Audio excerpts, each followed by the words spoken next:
All right, well, today we are in the shop. We have all of our farm four-wheelers. So these are all the four-wheelers that all of our pipe movers drive throughout the year.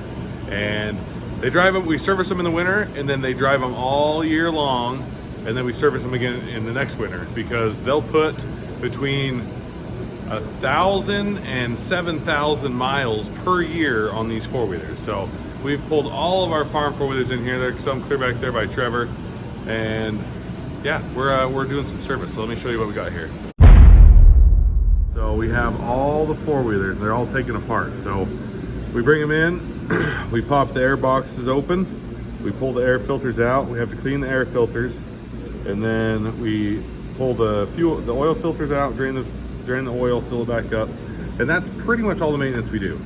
So we try to stick to, the Honda four-wheelers are definitely what we found to last the longest and work the best. So we have mostly Hondas.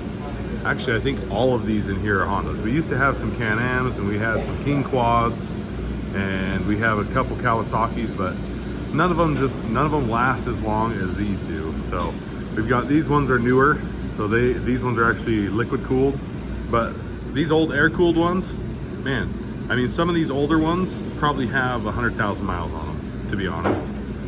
They put a lot of miles on them. But these filters were really nasty, and I didn't get any shots yesterday. I cleaned all these filters, but I didn't get any shots of how they were when they were dirty.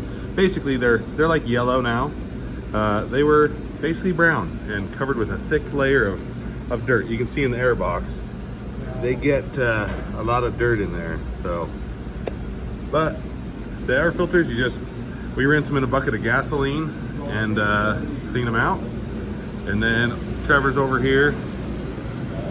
Trevor, you putting oil on the filters? Is that what you're doing? Yep. Yo, did you already oil them? Well, a couple. Oh, you oiled those. So those ones have a little bit of oil on them.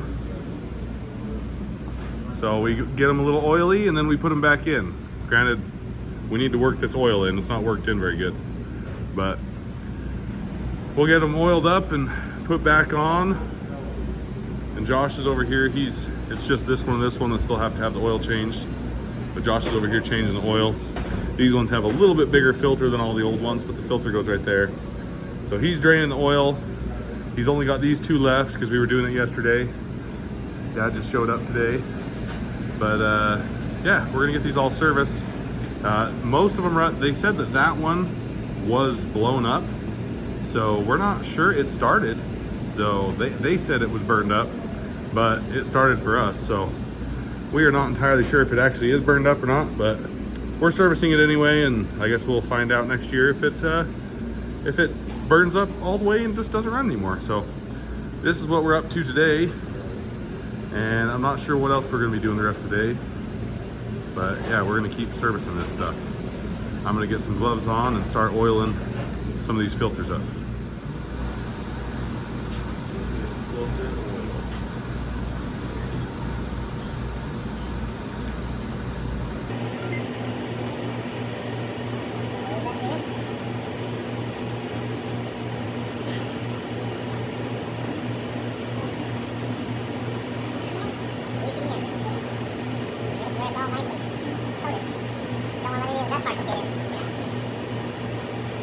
We used to have some oil that it may have been this when it's warm, but it was really runny. And you like put it on there, you squeeze it, it would just run out. And you knew it was everywhere because it would run out all over the place. Like, it's done all the little cracks and crevices. So, yeah. This is a little thicker. I guess it's just, yeah. There you go, nice and oily. So I was in the shop and I was thinking, well, we just washed all these filters in this gas. So I mean, you can't let a good bucket of oily gas go to waste. So I got something planned. We're gonna put this right there. Nice pile of paper towels. We're just gonna get that little Bernie and be right back. We have this bucket right here of gasoline. We're gonna see what happens here.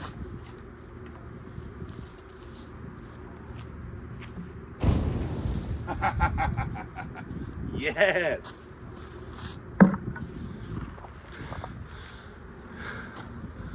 I mean, I don't care where you work, whether you work on a farm or whether you work in an office. You have to find ways to have fun. And that's really warm too. And when it's like 20 degrees out here, that feels real nice. You gotta have fun, right? You don't want it to be boring. Gotta make it interesting. And fire's always cool. This filter's kind of something. Chris was just putting this filter in. I probably should have stopped eating while before I started filming. One of our Mexican guys from Mexico, who lives here full time, went to Mexico and came back and brought us a bunch of Mexican candy. So we've been eating it. It's good. Some of it. Some of it. They like to make their candy really spicy. But we're just popping this back in there, Kinda. dropping things in there too. I guess a Leaves and- leaf won't get sucked through the air filter, right? No, she'll be fine. But we're just putting all the air filters back on. Josh is attaching the plastics. These new ones, the engine is completely encased in plastic, so you have to take all that off just to do anything with it. But we're getting them all back on. We just got done oiling all the filters. So now we're trying to put them all back on. This one has some electrical problems. It won't start. It'll start with the pull start that's right there, but it won't start with the electric start. The battery's good. It's been charging all night. 3100 yesterday. So we're just trying to get these put back together.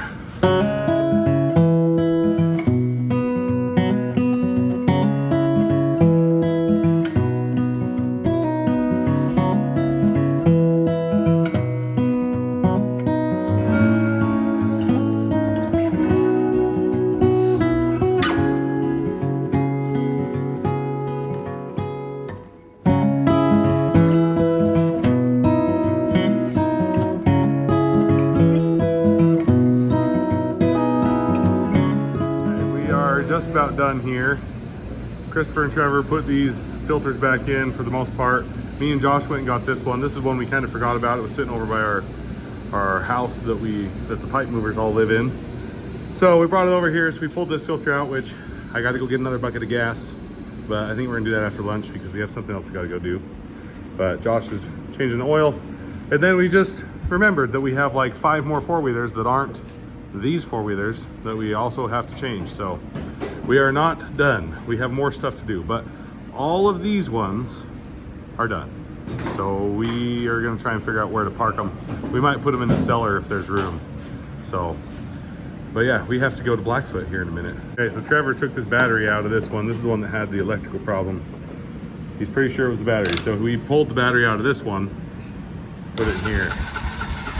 It works! It turns over anyway.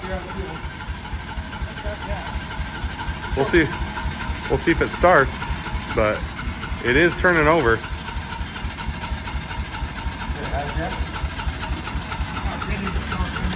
Just need some starting fluid. Pop the thing open. I'm sure it's does what? Pop it open. Yeah, they said one of these was shooting oil out. All right, now give it a shot. There, just needed a little starting fluid. Yeah, this one's been sitting for a while, I think. They said that this one was blowing smoke, so yeah. We're thinking that this one might be about burned up, and that one, or this one might be about burned up. So we do need some new used 4-wheelers. We don't ever buy new. We just buy used ones off Facebook Marketplace. Well, Hondas usually last a long time. This one's, I think, an 06. Yeah. Probably has over 50,000 miles on it. Yeah. Yeah, we used to have, so this one right here is one of the old ones with the metal tank. 96, I think. But we bought this one. This is the 4-wheel drive one, isn't it? Yeah. So we bought this one. We didn't buy this one new. We had some that we did buy new back in the 90s. And by the time they finally died and we got rid of them, they probably had well over 100,000 miles on them. Josh, But this one. these four-wheelers last a long time. 100,000 miles on a little single-engine air-cooled motor four-wheeler. Yeah, that's a good four-wheeler. Well, now we are headed to Blackfoot. So they called us. They have our combines down there, and if you've been watching the channel for a while and you've watched all the wheat harvest videos, you'll know that we did have some issues with the combine. There was a vibration that was under the cab when we were like going up and down hills and stuff, and we didn't know what it was. They didn't know what it was, and we ended up I think we went for about 4 or 5 days. I think about 5 days with that vibration. It didn't seem to get any worse, really, and it didn't also affect any production. Yeah, like the combine still worked great. It just had this weird vibration. So they've had the combine down in Blackfoot since we got done harvesting, and they just called and said they tore the whole front of the whole thing apart. They wanted us to come down. They said they think they found the problem. So that's where we're headed. We also we're going to bring our header back. They were doing some work on our header. So we're bringing the header back, but we're going down to see what they found out about the combine. So I know a lot of you guys wanted updates and wanted to know what was wrong, and we could never give you an update because we didn't know what was wrong, neither did they. So now they know. So today you're getting an update.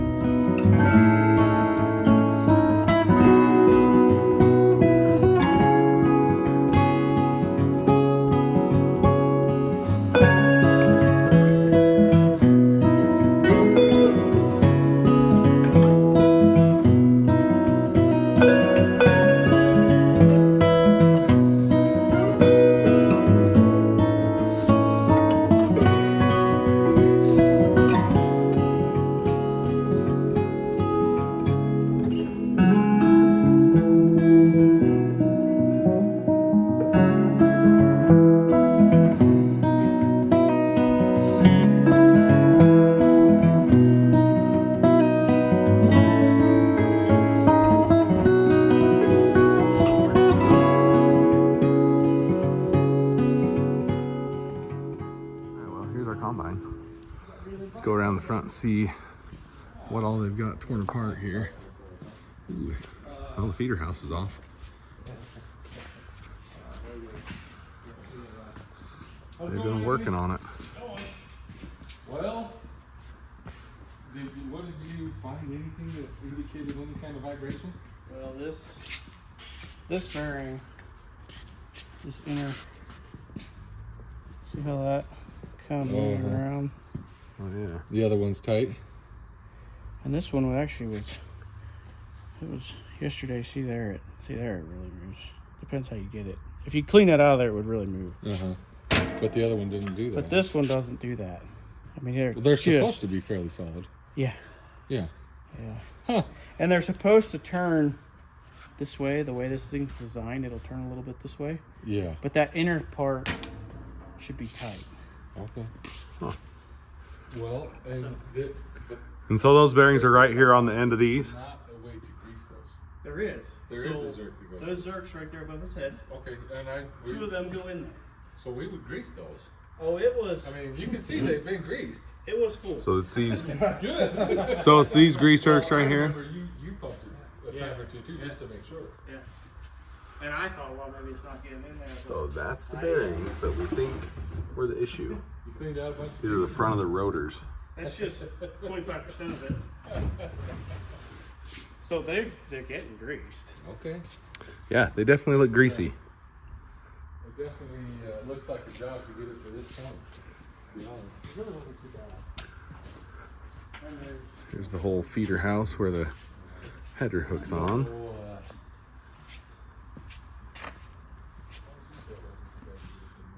Just feeds it in. Well, so they don't. There's really no seal. Oh, really? They have this tack. Oh, a cap that goes over. It sits over. Let's see, how is this? This is like that. That's like that, and then that's in there. But then this kind of sits in here. Okay. And then this sits in there. And But really, there's a little bit of dust around that, as if it was Yeah. getting in. And there's a seal, a lip right here. well, that's just grease. Is that grease?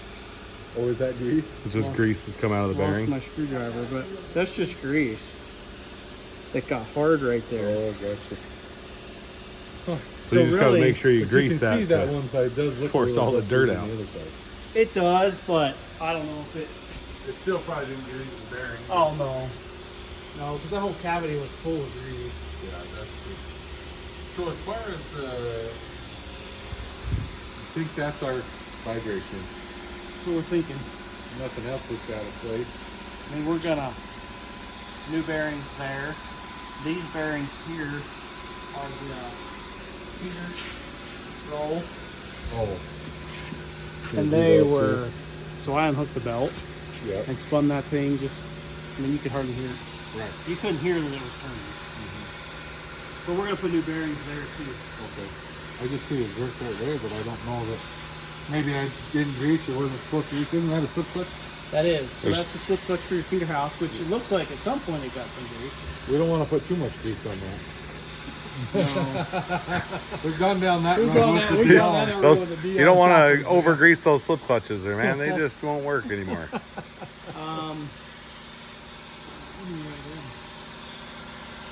But as far as anything else, that's the only thing we found. 'Cause wasn't it? I don't remember now. Was it? It's definitely greased. Or was it when we just engaged the header? It was only when the material hit. That's true. That is true. When the Like material when was you- coming up through the feeder housing and you feel it hit, that's when you felt that vibration. As soon as the material went away, it went away. And we remember going Downhill. down those hills, it got really bad. I think it was a combination of the material plus that extra load coming front. So, And it did feel like it was right here underneath the cab, not like in the back of the road. So and we discussed that a little bit yesterday too, because we're like, well, I mean, I guess it could be coming from the back, but as soon as we pulled them out, it makes sense with these because you go downhill and you're putting more pressure on these bearings. Well, there you go. That's the update on the combine. What they think was the problem was those two bearings right on the front of the rotors. This combine, this is not ours. This is a new one they have, but they also did some work on our header, and they have a new MacDon header that we're going to go look at. They think it might feed a little bit better than the Fendt header, so we're just going to go check it out and see, and maybe get some prices on what trade-in would be versus trading ours in and getting the MacDon header. The same size, they're both 40-foot headers, but maybe the MacDon's better. I know a lot of you in the comments have said you like the MacDon's better, so we're gonna look at one. This combine out here, same size as ours. It's a Ideal 9, but it has the positive pressure around the exhaust, so no dust or anything gets around the exhaust, so you don't have the chances of having a fire, which would be nice. We have to blow ours off every day, but they also have another Dion. We have two of these little Dion Scorpion choppers, and they've been giving us fits this year, and we're not quite sure what to do with Run them. 3 of them. This is the MacDon header. You said he liked it? It said the reel is in 3 sections versus ours that's all 1. Yeah, I remember you guys called. We wanted to look and see where it feeds into the feeder house, how wide it is. Because we feel like it could be a little bit, the Fendt one could be a little bit wider, allow more to flow into it, but so it does definitely looks a little bit different. They also said it's all hydraulic. There's not shafts on this side. So there's one shaft and then everything's hydraulically driven, so As you want, you know? it would definitely be a little bit better. It has these little wheels that help it flex, help it contour. Ours has like the bars that hang down underneath, and when the bars hang down, you back up and you rip them off. These wheels would be nice because, well, they roll, so it would definitely be a little bit better. Right. So I it gets think. tall, and then It is a nice header. Yep. And that's where, so I noticed that, so on that 30, what's that 35? I think that 35 All of footer our back there. talks. Remember it kind of bunched up back there? Oh yeah, So on that 35 footer, it's got this little auger back on there, top. when I was running it on the Help cleaner, pull it in. I had that same be problem nice. where we get into some heavy straw, and it was coming in, but that's got that same auger on it. Yeah. Definitely looks nice. Looks fancy. It's like a P auger. PR. Yeah. But Should work really well. that same auger. This is our header that's down here getting worked on. We were just measuring some things to see how much bigger the feeding spot on that MacDon is. So the auger on the MacDon was 65. But the opening on the metal though was 44. Remember we just measured. The opening was 44. This is 48. Okay, so it's got a little wider opening. But the auger in the middle was 65. 65. Let's hold that over there. And then the belt that feeds it in on the other one was 70 something inches. I mean, it would have to be at least. I mean, because the Fendt is 48 probably. So you'd still have to have that there. But still, the bigger auger, the wider belt coming in. Yeah, you'd be pulling more wheat in. And the P-lifter on top. Yeah. Honestly, that one should feed. I think it'd feed a lot. I think it'd feed a lot quicker than this. Then the belt in the front's not near as wide. Yeah, it'd be nice to just have one auger on one side. Yeah, not have to hook up all these shafts. This one's dual shaft driven, so we're gonna work up some numbers. Chris is gonna work up some numbers for us, and we may trade this header in on that MacDon. Well, we're back here in the shop now. Came back. We have to get this four-wheeler done and the rest of these buttoned up, and then we're probably gonna go figure out a place to put them. We're thinking we might be able to put them in the cellar with all of our other equipment in that one cellar that we didn't get all the way full. So that's the plan. We might be able to fit them in there.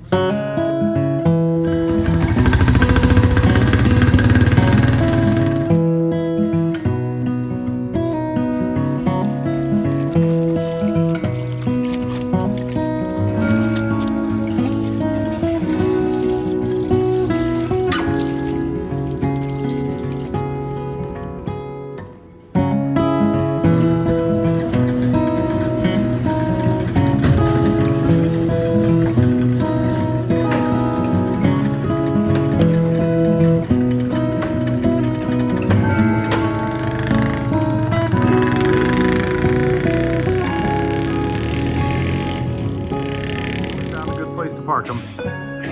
This is the cellar that we didn't quite fill up because, well, we didn't have enough potatoes. So we've stored a lot of stuff in here. All of our tractors. We did get our big 9510 back from getting the motor rebuilt the second time. So unfortunately, we weren't able to run it with this to see how it would do. The ground froze too early. So, well, I guess it wasn't too early. It froze right on time, right when it normally does. But we have a ton of stuff in here. And we're just bringing all the four-wheelers in because there's more than enough room to park all the four-wheelers in here, over here, and we can also pull a whole bunch right down through here. So we're gonna get them all moved over and parked. The one Josh is on had no engine oil in it. It has a lot of oil on the motor. So that one might have a big oil leak because we didn't even change it. We just had to fill it up. But there's more than enough room to store all these in here. Well, it looks like Josh found the leak. Looks like it's leaking out of the shaft that comes out of the engine for the shifter. It has oil all over it, so it does have a leak. So we'll have to take this one, maybe get it fixed somewhere, because you gotta split the whole engine apart to get to that spot. Still have a lot of stuff to service, but this is what's next. The Ranger. Got to check the air filter, probably change the air filter, change the oil, and probably check some of the bearings underneath. It was making some noises and stuff, so we're gonna look it over good, make sure it's all in good running condition. I think Trevor's over here. You draining the oil, Trevor? All right. Not had good luck with is this thing. This only has, I think it's got like 5,000 or so miles on it, but it's on its third motor. So yeah, I wouldn't recommend these as far as longevity. They go through a lot of motors. All right, guys, well, I hope you enjoyed the video today. We are getting into a lot of different things, not like we do throughout the rest of the year. So I hope you enjoy it. If you do, make sure you go down below, hit that subscribe button. I love you. I'll see you in the next one.